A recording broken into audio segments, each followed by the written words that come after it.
Hey guys, how's it going? It's Andrew from Simple Gardening, and today we're going to be building our very first raised garden bed. I know it's a little bit weird to not have a garden bed after 6 years of gardening, but all of my plants are either planted in the ground or in 5-gallon containers, so there's never really a need for a raised garden bed. But after starting this Simple Gardening channel, I've been dedicating a lot more space in my garden to plants, and now we've run out of space. So today, come with me and let's build our very first raised garden bed. I've got about 4 feet by 8 feet of space right here, so I think it's the perfect place to put my raised bed. I got this raised garden bed off of Amazon, and to be honest, for its price, it's pretty legit. It even comes with these gloves, some screwdrivers, and everything else you need to put a garden bed together.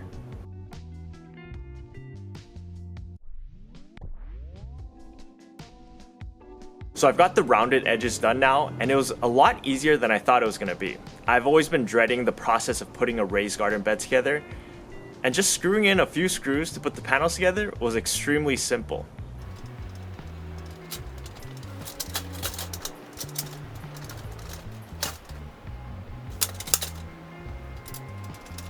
Now that I've screwed all the pieces together, I just need to add this rubber edging.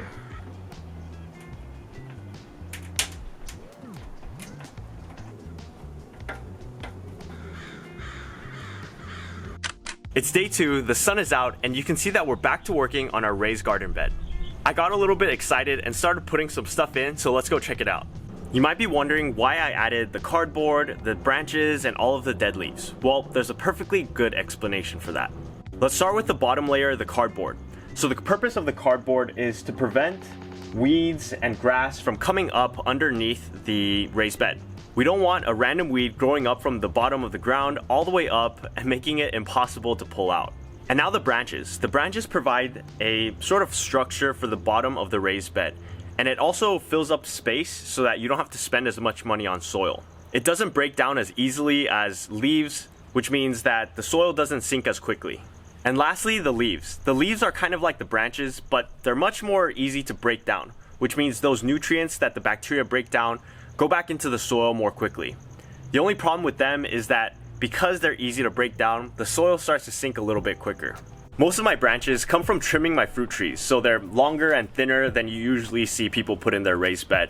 It breaks down just as easily, but I have to spend a little bit more time trimming the branches up so that they can actually fit into the raised bed. And now let's add some soil.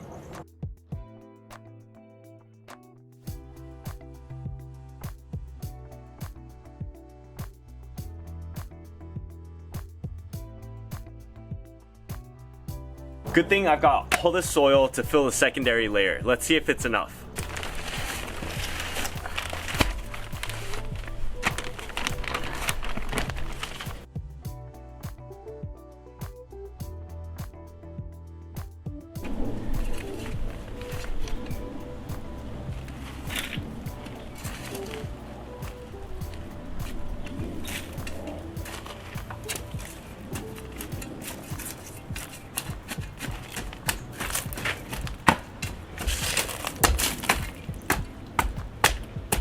You can see that this soil isn't the best soil. It's sticky and all of the wood chip pieces are pretty large, but it gets the job done in filling in all the spaces and basically covering up all of the branches and the leaves.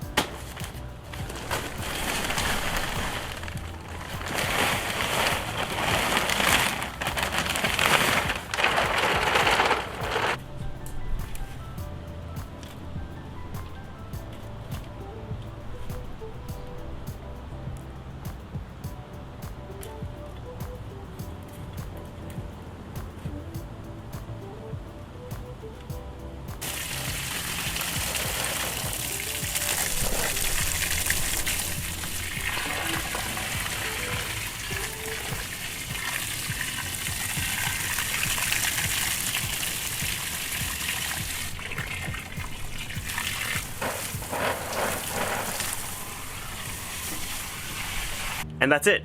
All that to set up a single metal raised garden bed. I think this entire setup with the soil and the garden bed cost about $50, so it's not too bad.